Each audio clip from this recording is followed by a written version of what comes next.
Okay, so I'm going to go ahead and share the screen with you, which is a PowerPoint presentation that I put together on the printing press. I have titled it "Incunabula and the Making of Modern Europe," and let's see what this.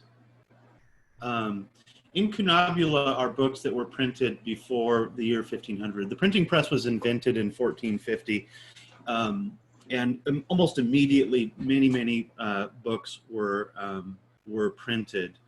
And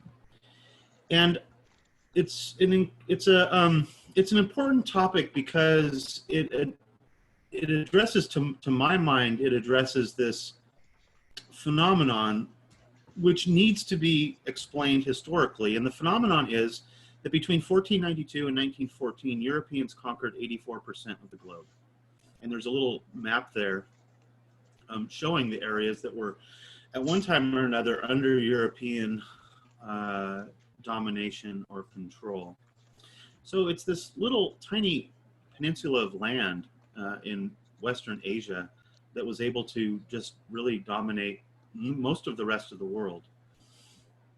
And and you're listening to a white guy telling you this information in English, right? I mean, England is a little island like there, and now it's being spoken by, so many people. So the question is, how did this come about? And it's a historical question, and it's a real question. I'm talking to you now from Auburn, California, and I live by the Auburn Ravine Creek. In my backyard, I could walk out there in 30 seconds. There's a grinding stone where Native American women ground acorn into acorn flour, and had been doing that for thousands of years. How is it that you have a place like Auburn, California that's inhabited by Native Americans for thousands of years, generation after generation after generation after generation, and all of a sudden some white people show up and they're gone and everybody's building, Chick-fil-A's or whatever? That reality demands some kind of explanation. And there have been some that were offered. And there's not many, but there are two, and one of them is that Europeans are just racially superior to everybody else. Europeans are smarter, they're more talented, they invent things better, they're more creative, and by virtue of their own, racial gifts, they were able to exert dominion and domination over the rest of the planet. A second theory is that Europeans adhered to the religion of Christianity, and that God used the Europeans to spread the message of his son, Jesus Christ, over the rest of the planet. So that, what Europeans were able to accomplish was sort of done by God's will. This is a little drawing from an English newspaper in the 19th century. What is known of the white race? White race is superior to the others and is found in Europe and America. Information for you. If you look through the history books, you don't find many people trying to even answer this question or addressing it. And when you do find answers, they tend to be pretty racist or, proceed from the idea that it's all just God's will. And to me, those are unsatisfactory historical answers. To me, they don't really resonate. First of all, the first answer is ridiculous. And the second answer, I mean, whatever, it could be true, but there's got to be a better explanation for it. Or at least one that dovetails and has more of an explanatory power. And when you start looking around at possible theories for this, it's just not really all that widely discussed. We have some examples here of material in historical documents that kind of try to answer these questions. Darwin tried to answer it.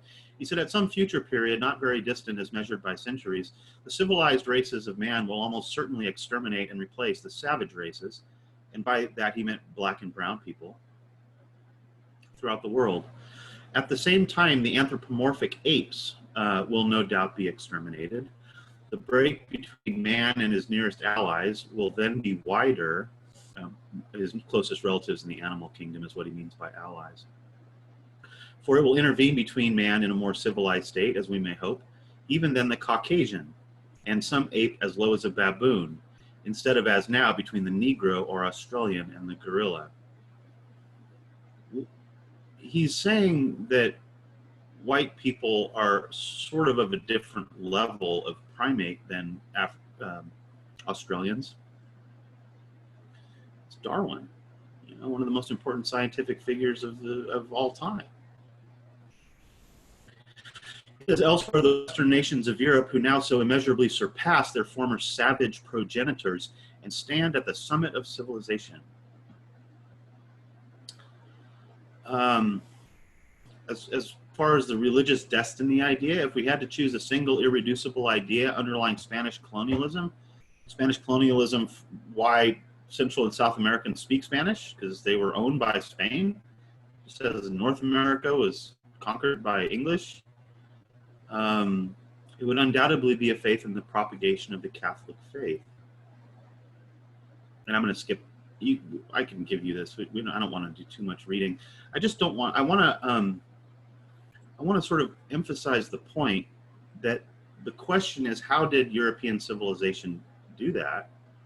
And the answers have been pretty unsatisfactory, in my opinion. So I came across, and I'll just pause here because we're going to talk about the printing press now, and I'm going to try to explain to you why I think this invention is a better explanation for that question.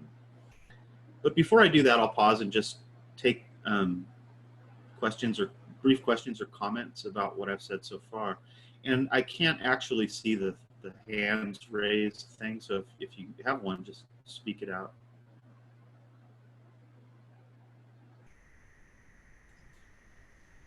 Okay.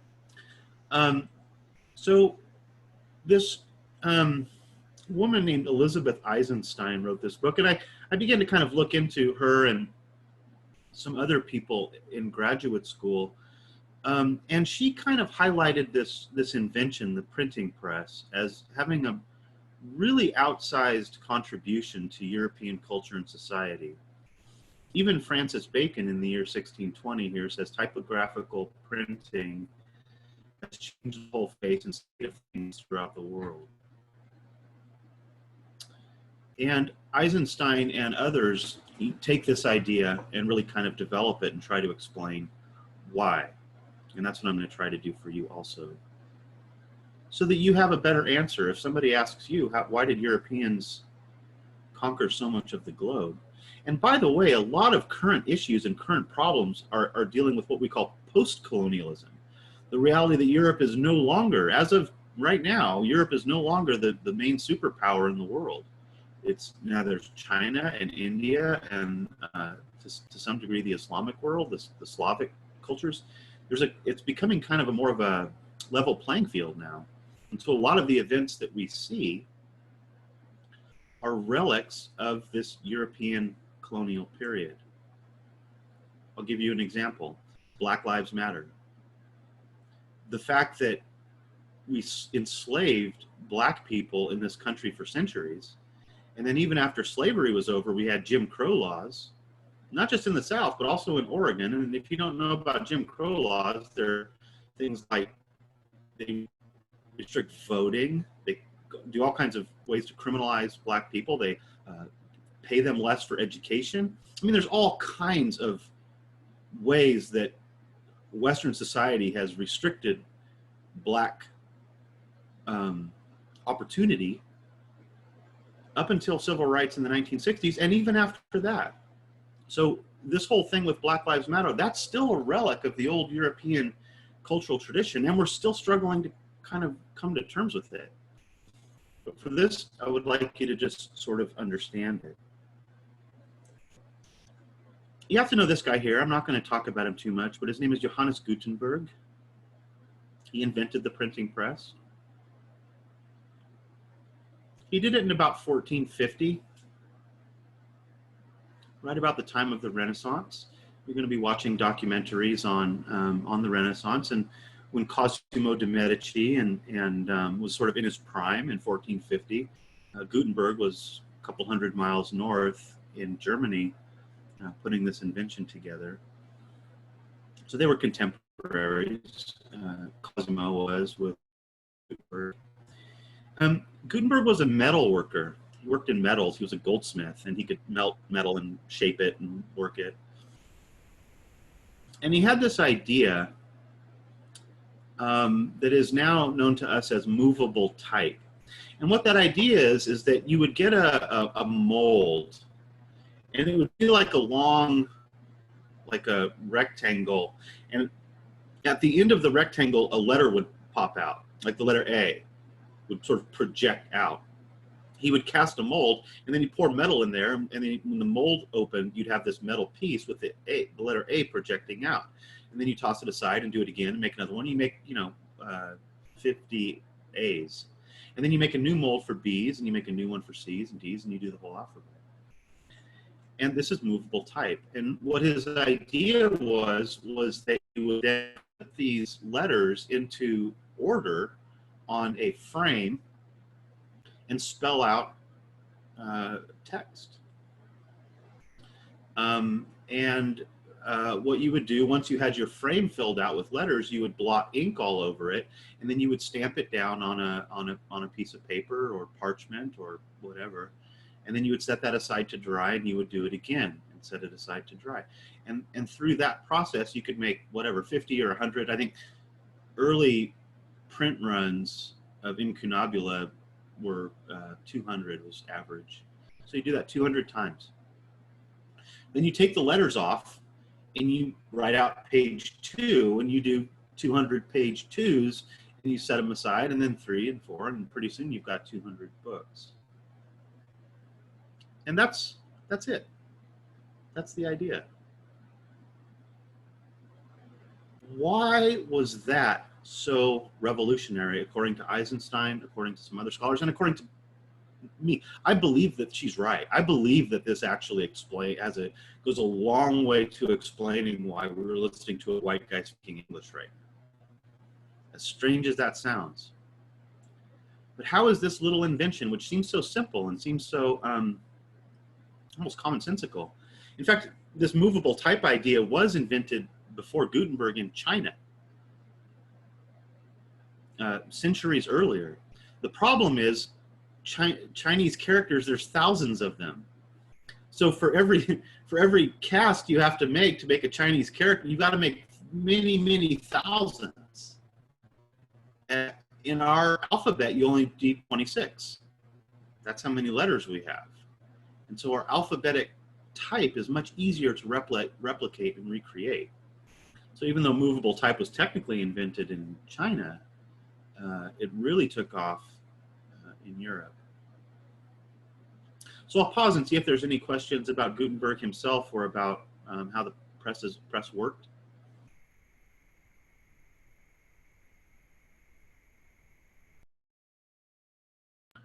Okay, well, to understand why this was such a volcanic event, you need to think about how books were created before 1450, before this invention. And the short answer is they were written by hand. They had to be written by hand. I mean, how else are you going to do it? Most people were not literate. And the control of knowledge and information was in the hands of a few. And mostly these were monks, Christian men who had taken vows of poverty and celibacy, and they moved into a monastery with other men, and they spent their days in prayer and meditation and contemplation copying manuscripts. So in the monasteries throughout Europe, these monks would be involved with handwriting books. But also, if you're super rich and powerful, if you're like a wealthy lord, you might have what's called a scribe, someone who's attached to your court who you will tell them to write documents. And they will. And sometimes these lords wanted their scribes to write works of literature, things like that. And sometimes they did. So monks and scribes are the people before 1450, and this goes all the way back to the beginning of writing itself, to some degree, that were responsible for replicating book knowledge in books, which is why a lot of what we have is from the male point of view, because these are male professions and they're men writing and men copying. So what happens in the act of copying is that you have a book that you want to copy, and maybe it's getting old, or maybe your friend is visiting, or I don't know, you found it and you want a copy of it, for whatever reason, you want a copy of this thing. So what the monk or the scribe has to do is they have to sit down with a piece of paper and a pen, and they have to start copying line by line. That's how knowledge is reproduced up until 1450. And it takes a long time. There's lots of stories of monks and scribes who get extremely frustrated with the tediousness of their job. It takes a long time to copy out a book. And while you're copying that book, you make mistakes. Monks did, scribes did, everybody did. You might think, well, they could just concentrate, right? It's how hard can it be to copy, a text? Well, it's not too hard to concentrate for the first 5 minutes or 10 minutes. Do that for 20, 30, 40 minutes, 50 minutes, 60 minutes, 1 hour, 2 hours. Your mind wanders, your vision gets blurred. I mean, they don't have electricity. And so you skip a line, or you skip a page, or your brain just sort of jumbles things up and you just put something odd down. And so when you're done, you have a copy of the original text, and that copy has mistakes in it. And it's got lots of them in there, actually. Most of it's fine. Probably 95% of it's fine, but 5% of it is mistakes. Or whatever, 3 to 5, whatever it is. There's mistakes in there. And so then you take your copy and you go somewhere else and somebody says, hey, that's a cool book, I want a copy of it. You say, oh, sure, go ahead. And so they sit down and they do the same thing.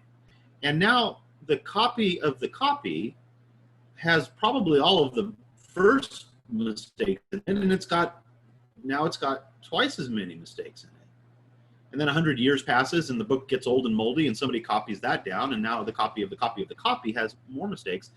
And the result is, as knowledge is communicated, it becomes less and less accurate. All throughout Western history, all throughout world history, this is a very common reality in the hand copying of information.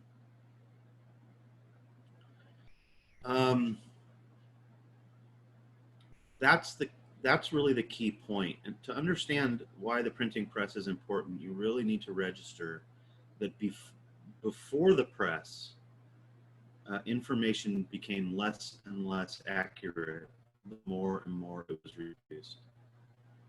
And that applied to the Bible. It applied to the New Testament. We've got thousands of manuscripts. And again, manuscript is a handwritten copy. Manu for hand and script for writing, handwriting. We've got many thousands of copies of the New Testament from the Middle Ages, and every single one of them is different from each other. And this is the holiest sacred of Scripture. This is the one that you would think people would pay the most attention to when they were copying. And there's a lot of similarities, but there's differences too.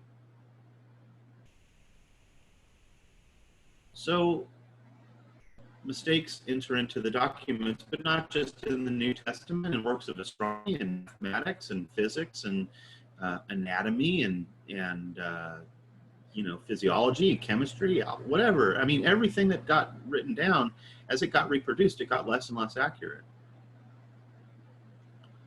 And that's what the printing press changed. And I'm going to try to describe some of the results of that for you. But first, I'll pause again for questions. I am moving through this, I think, probably quicker than I would in a non-ground class, and that's fine. I kind of want to get through this also. It's kind of apocalyptic outside. But I will take questions if there are questions about hand copying practices in the ancient world, or the degeneration of information as it's reproduced.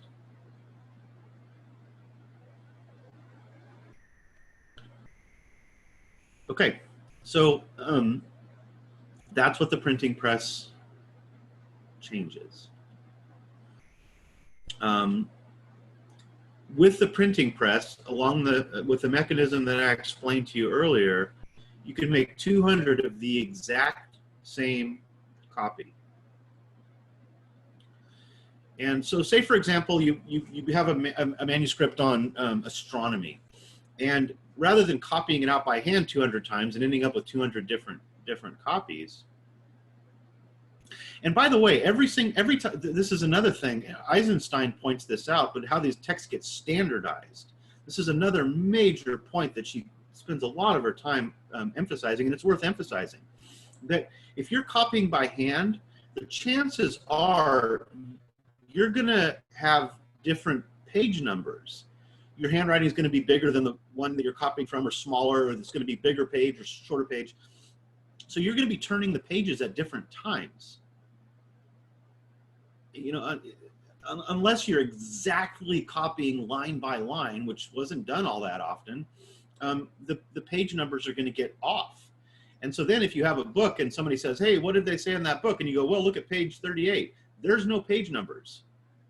There's no way for a common reference for where to look for information. You have to say like, well, it's after that party was talking about the elephants. And then you got to flip through and find the elephant part and then look at it after that. So the kind of standardization of text, when you have 200 that are the exact same in their text, but also standardized, you can have page numbers. And so if you do a book on astronomy, who's going to buy a book on astronomy? Well, astronomers will.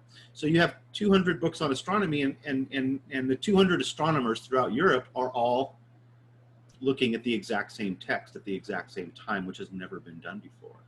And they start writing letters to each other like, hey, on page 37, it says this thing. Do you believe that? And the other guy said, well, I don't know. I don't think so. And they start discussing the knowledge. You know, there's a saying in our language, get on the same page. And it's a trivial kind of saying, I guess. But in 1450, it was the most profound new concept that anybody had ever dreamed of, that you could actually get on the same page when it came to knowledge. And so what they did is that these 200 astronomers bought this book, and they talked with each other, and they wrote letters, and they discussed it. And then they wrote back to the printer, and they said, somebody said, you know, I noticed on page 94, you said, the author said this, and I did some observations, and he's actually wrong. The author is wrong. And you check the text and you check the stars or whatever it is, and you go, oh my God, he's right. The author is wrong. And so you make a change, and you put out what's called a second edition of the text. And this second edition is now more accurate than the first. There's a better understanding of the stars. And Europeans are able to sort of use this as a cornerstone to start constructing more and more accurate information about everything.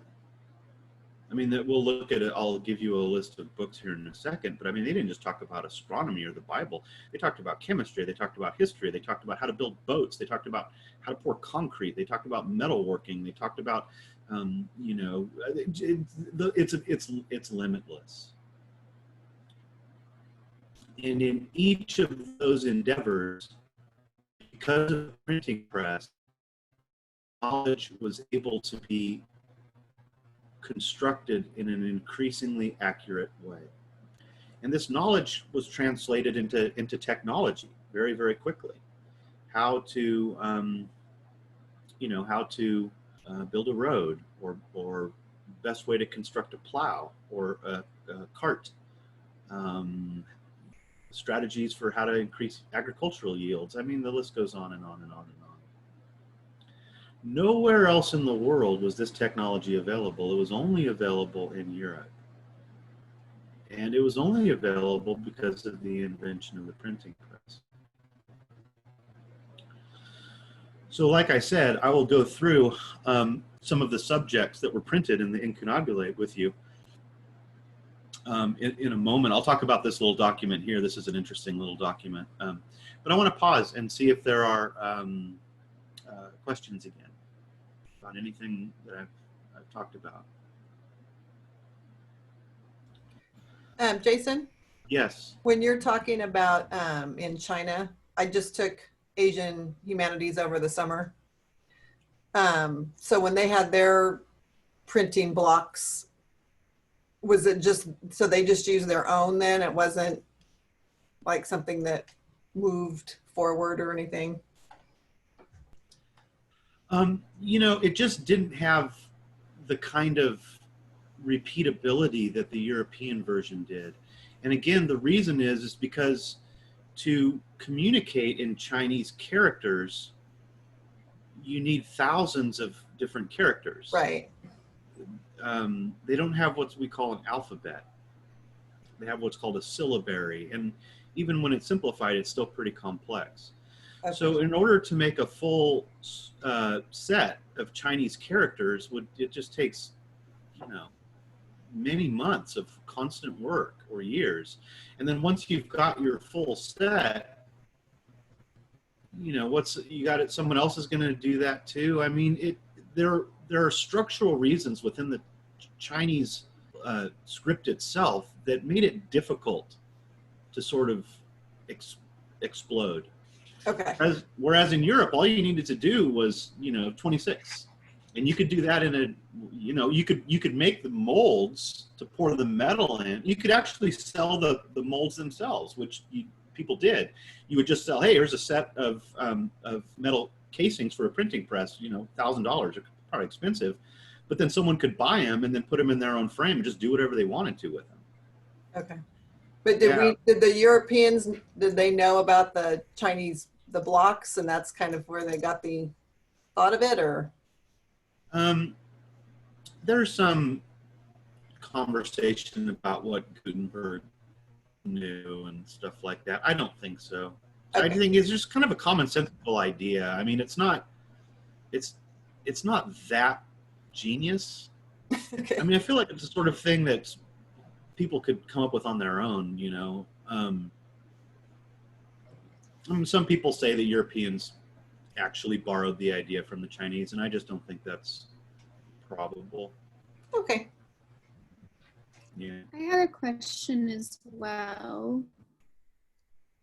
I was wondering, so if people were like starting to discuss the books and stuff they were reading, at what point did it kind of become like common for people to learn how to read? Very good question. Well, actually, it brings up a little funny point and for a little bit later slide. It started growing. Okay. You know, 15th century, 16th century, 17th century, more and more people started being interested in accessing the information in books. It grew pretty slowly. I think even in the year 1800, the literacy rate in Europe was less than 50%. So it didn't skyrocket. Our modern schooling system, where we send all of our children to schools to learn to read and write, is the 19th century. So literacy really begins to become almost semi-universal in the 1800s. So it's, you know, even up until then, a lot of people still could not read or write. Right. Mass literacy is a product of the 19th and then the 20th centuries in our own education system. It's a good question. We'll come back. I'll come back to it a little bit in a little bit. Good. So thank you. Other Awesome. questions? Yes. Oh, other questions? Well, I want to tell you about this little document here. This is actually the very first thing we had that was ever printed. And we'll come back to this little document in an upcoming lecture. It's called an indulgence. And last week I explained to you the Catholic penitential cycle, how you had to go to a priest and confess your sin, and then the priest would say, when Christ died on the cross, that one was covered. But you have to prove that you're, sorry. And it had been a tradition within the Catholic Church that one way of proving that you were sorry is to buy what's called an indulgence. And so before this one, these indulgences were copied by hand by a monk, and it would take hours, to copy an indulgence or whatever. But you would go and you would pay, I don't know, $100 or whatever, and they would give you this slip of paper, this indulgence, and you take it back to your priest and say, I'm sorry, I paid a $100 fine for, for whatever sin I did. And the priest would say, okay, that's fair, $100. It's a little bit sleazy, actually. There's a way where the Catholic Church is kind of like monetizing people's sin. And there have always been debates within the Catholic Church about, whether this is an appropriate way of doing penance is by paying cash. And my opinion is it's a little sleazy. But what the indulgences did is you do the typeset of the indulgence, and then you can print 50,000 of these things, right? It's not monks like hand copying them. Now you've got truckloads of indulgences, and you have to start marketing them, and they did, and they started selling them. They would go to villages and say, anybody masturbated the last week? Here come, cheap $20, and they started pushing these indulgences that created vast revenues, really, really large sums of money, especially throughout France and Germany and England and Northern Europe. And all of that money, and you're going to learn about this in this week's documentary, all of that money was collected by the Medici family, who are the official bankers of the papacy. And they used that money to pay Michelangelo and Da Vinci and Botticelli and Brunelleschi, and this explosion of Renaissance art. The Medici family became just phenomenally wealthy, a lot of which is through the sale of indulgences. And they used that money to fund the Renaissance. This one here is the earliest printed artifact we have. It's from 1454, and the purpose for which it was approved was to raise money to fight against the Ottoman Turks. The Ottoman Turks had captured Constantinople, and we're going to talk about that next week. And I've told you this before, but it's true, I definitely try to intertwine all these subjects together, so we're telling one big story, or trying to, rather than giving you a bunch of different bits of information and just letting them kind of be distinct from each other. Everything I pick to tell this story, I try to connect to a bigger story. So none of this stuff just sits by itself. So we will be talking next week about the fall of Constantinople and the ramifications that it had on Europe. But they were raising this money through the sale of this indulgence to hopefully, fight against the Ottomans. And they were, again, raising it by allowing people to demonstrate penance in the salvation cycle by purchasing these little documents. And they were able to produce them in large, large numbers because of the printing press. So, good. Other questions? So incunabula is a technical term. You'll never use it again after this class. You don't need to, unless you're you kind of start geeking out and get into it. I think they're fascinating, but you probably will never use this word again. But you'll need to know it for the quiz.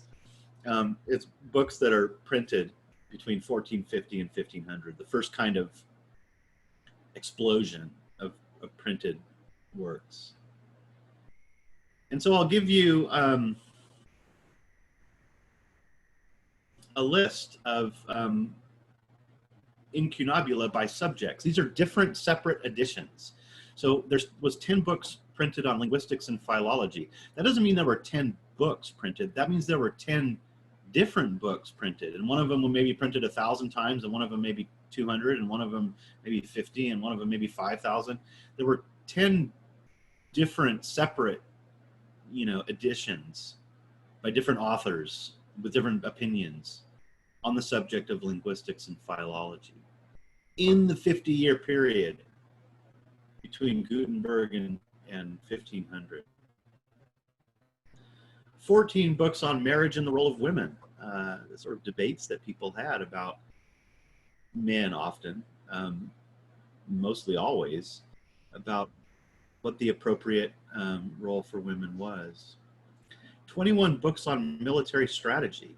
And this turned out to be really big. Europeans became more and more advanced in terms of how they thought about just battleground strategy. And this paid major dividends in the New World and elsewhere they tried to conquer. 33 books on witchcraft. Before 1450, believe it or not, I know we sort of that tends to be a little surprising for people, but witches weren't that big of a deal. And then in this incunabula period, people started publishing books, and one of them, called the Malleus Maleficarum, was a runaway bestseller. It was like How to Detect a Witch. And it printed thousands and thousands of copies, and there were village priests all over Europe reading about how to detect a witch. And they were like, what about that lady who lives down the road there? I bet she's one. The book itself kind of created the paranoia. And the period, the next 200-300 years are the great period of witchcraft trials and how to find a witch. Interesting. I mean, this is one of my, witchcraft is one of the most interesting things, but witches were usually either old women who were widows, or they were very pretty young virgins.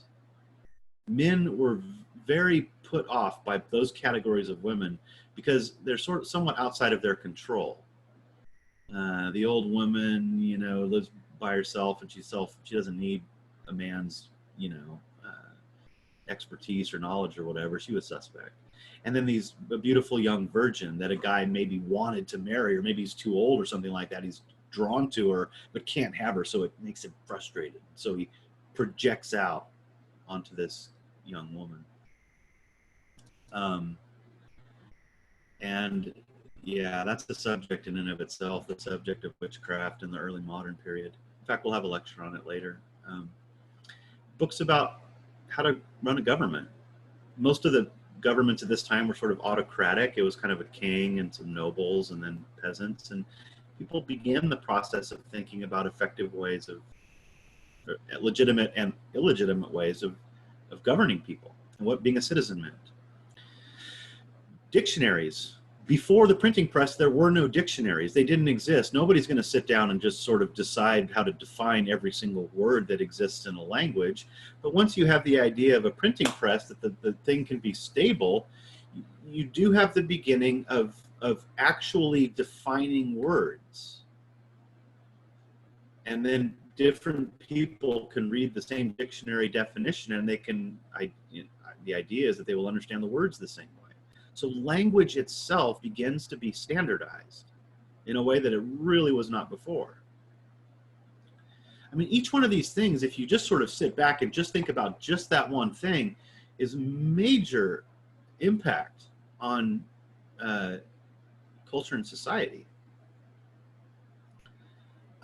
Business, economics, guilds, music. Music was a little more difficult because it didn't go by alphabetic script, but people began to make sort of woodblock carving, kind of like the Chinese did, and working out how to, print music. And they did. They made strides towards it. And then you as a person could write a song and write it down and put it in a book, and someone could buy the book 1,000 miles away, and they could open it up. And if they knew the same system of notation, they could play the same song without ever having heard it before. Totally unthinkable without the book. To learn a song, you would have to hear the song.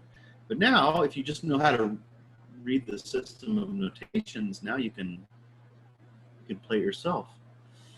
Agriculture, this is a huge revolution that happens in Europe. Games and recreation, people playing chess and all kinds of other games. People start being able to learn how to play new games. Dialectic and rhetoric, political tracts. These are sort of political opinion pieces. I'm going a little bit out of order on the list right now. Funeral orations, obituaries. Obituaries are a bigger deal than they are now. We put them in the back page of newspapers now. But in most of the world, actually, not just Europe, but all around the world, but when somebody great died, they would give a very talented person would give their best speech on that person's life. And then you could print that and send it out, and other people who weren't there to hear it can read it. The best eulogy I have ever heard was just given last month, and it was given at the funeral of John Lewis, who was a civil rights advocate of the 1960s and a congressman who died just a month or two ago. And President Obama gave the funeral oration for him. Other people did too, and there were interesting speeches. But if you want to hear the power of a funeral oration, you should look at YouTube and look at what President Obama had to say about John Lewis. Speaking from the pulpit of Martin Luther King, which was John Lewis's church, and summarizing this guy's life and his character, it was humbling. John Lewis was a very, very, very great man. And so if you want to see how even today these funeral orations can affect people, then that would be a good one. So dialectic and rhetoric, strategies of speaking, travel books and maps, 100 different ones. People start writing about different parts of the world. A map companies start coming into existence. They have a different kind of printing strategy, but they use some of the same technologies that the printers are using, and Europeans begin to cultivate a kind of picture of what the world looks like. We saw that in the Mappamundi, the Hereford Mappamundi. They just thought it was like, I don't know, it was a round circle with Jerusalem in the middle of it, and then there was like the Garden of Eden up at the top, and spices came from there. That's what people thought in 1350.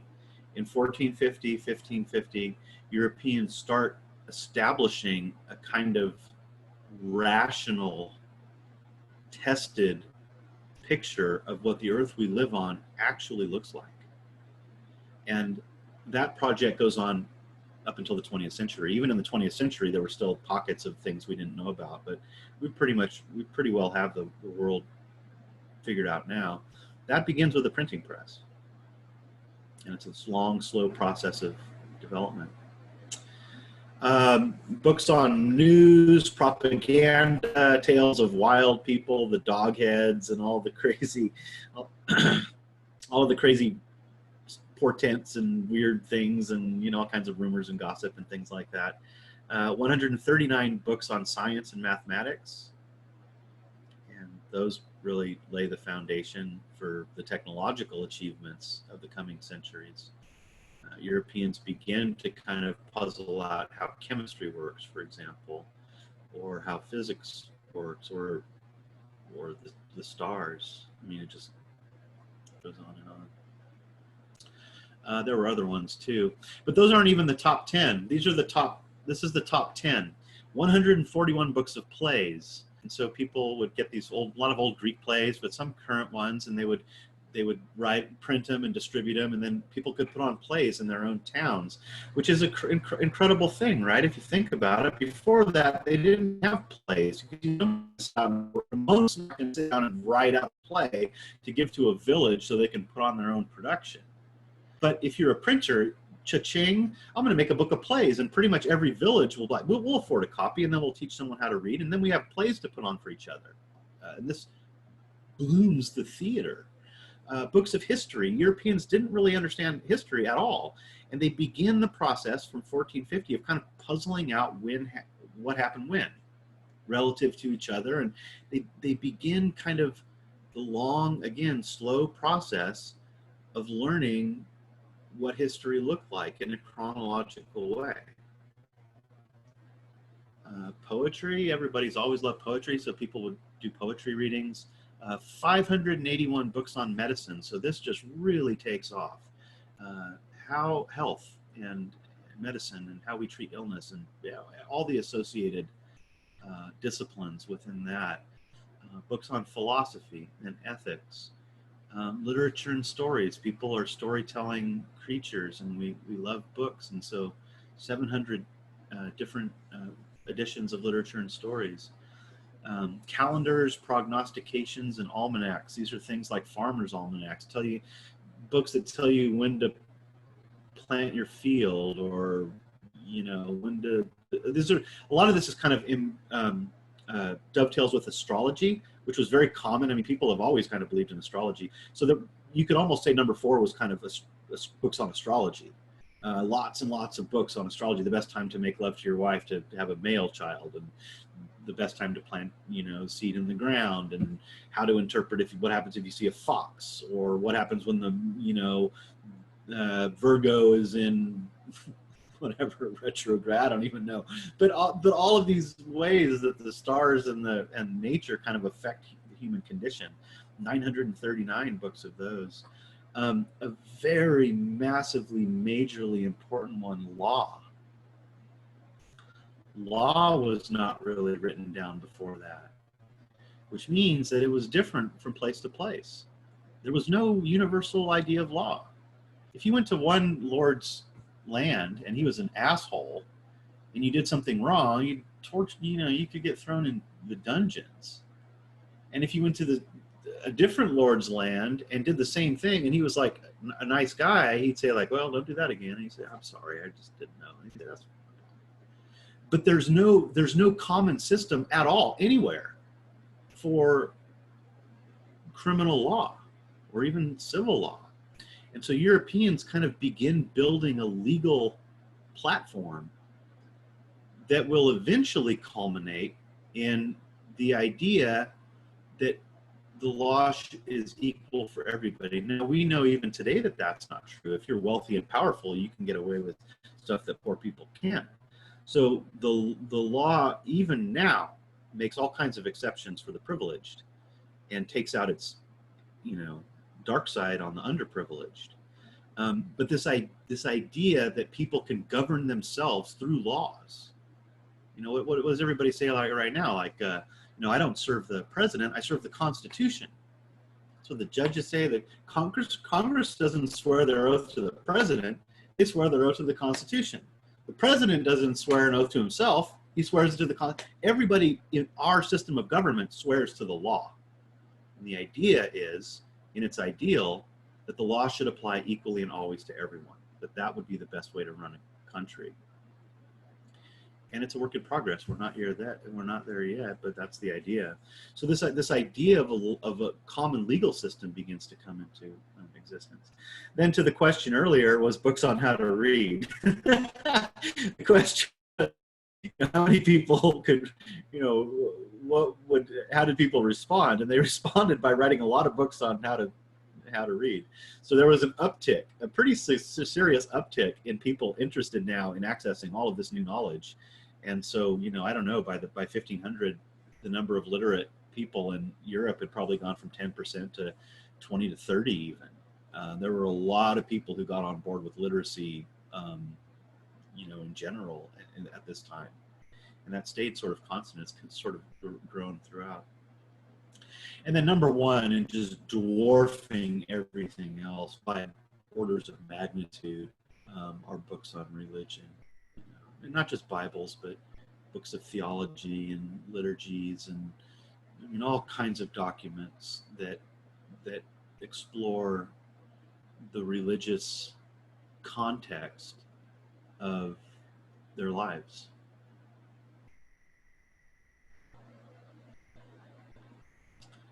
And so that's it. I'm glad I came in at under an hour. I was hoping that I would achieve that, and I looked down, and it looks like I did. And we'll have some time for Q&A.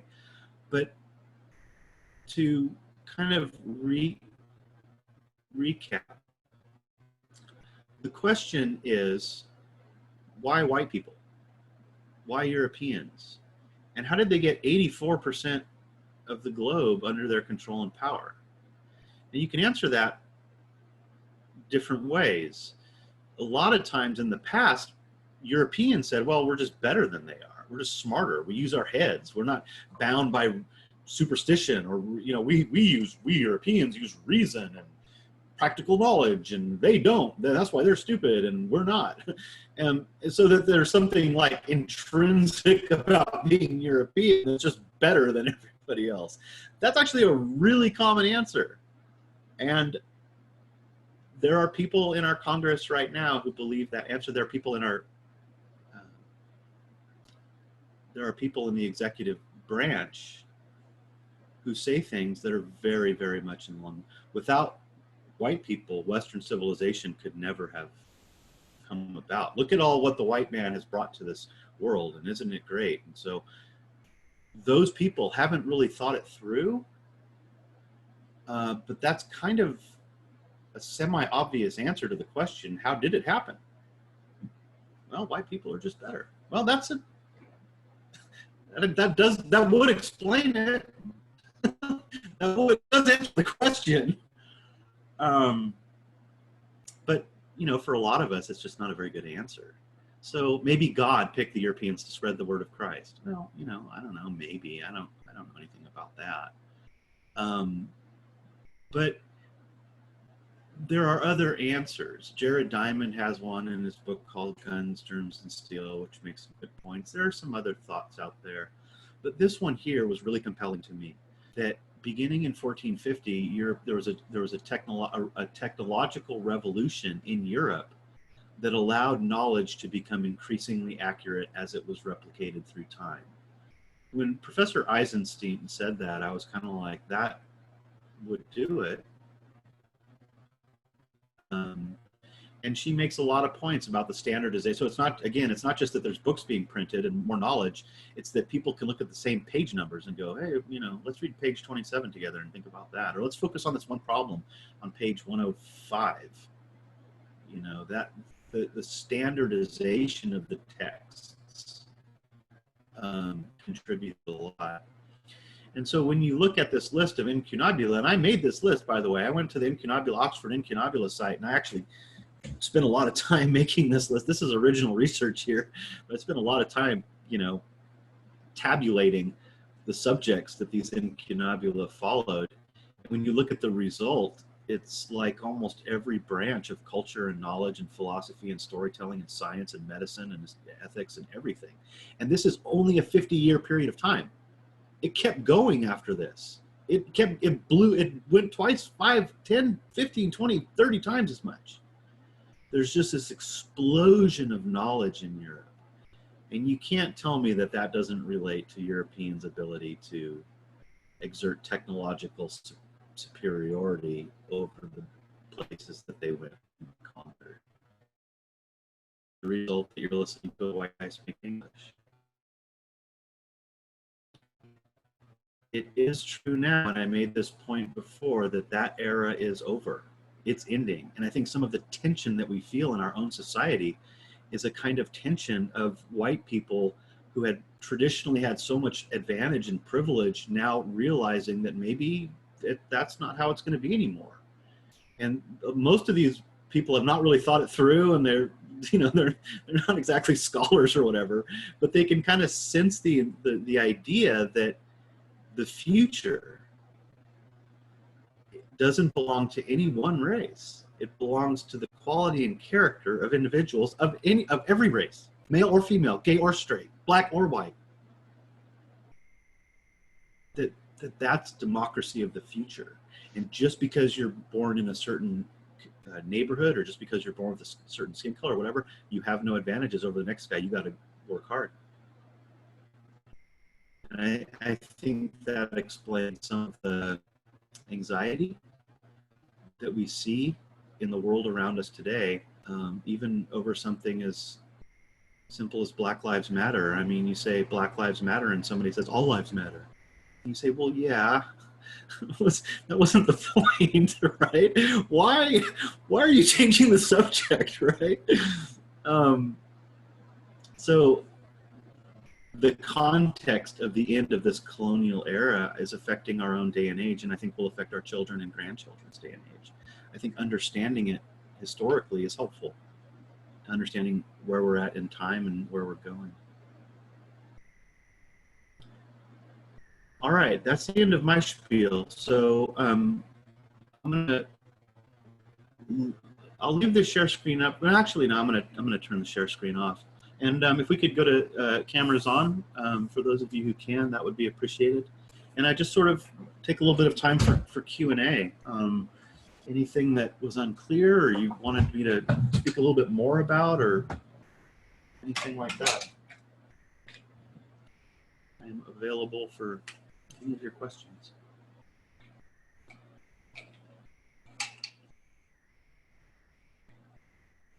Hello.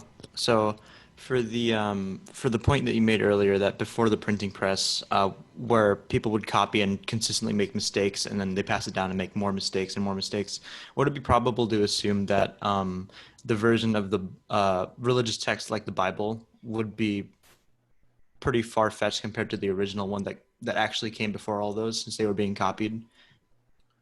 That is a whole entire focus of one niche of academic knowledge, and it's one that I'm very actually close to. My advisor and my grand teacher in grad school, that's what he did.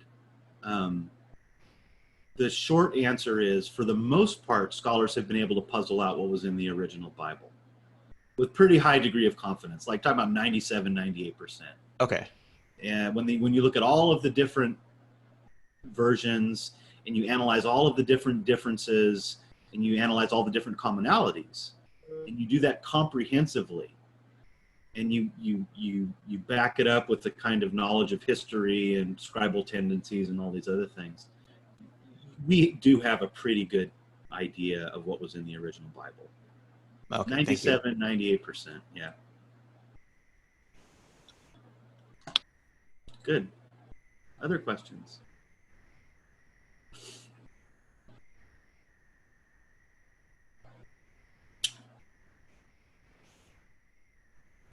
If there are no more questions, we will end, but this is your last opportunity to say something. I'm gonna look at the quiz really quick. Hang on for just a second. I'm gonna make sure I covered everything that's on the quiz. I was actually really good and wrote this quiz before I did the thing.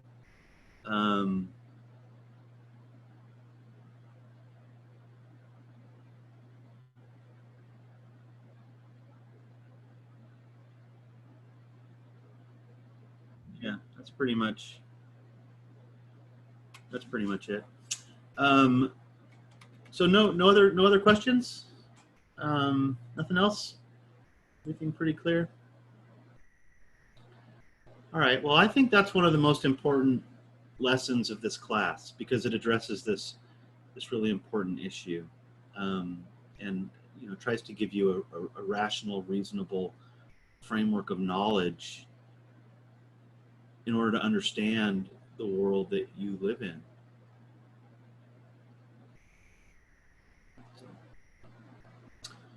Okie doke. Well then, thank you all for coming. It's been good, and we will sign off now. So I'll go ahead and stop recording.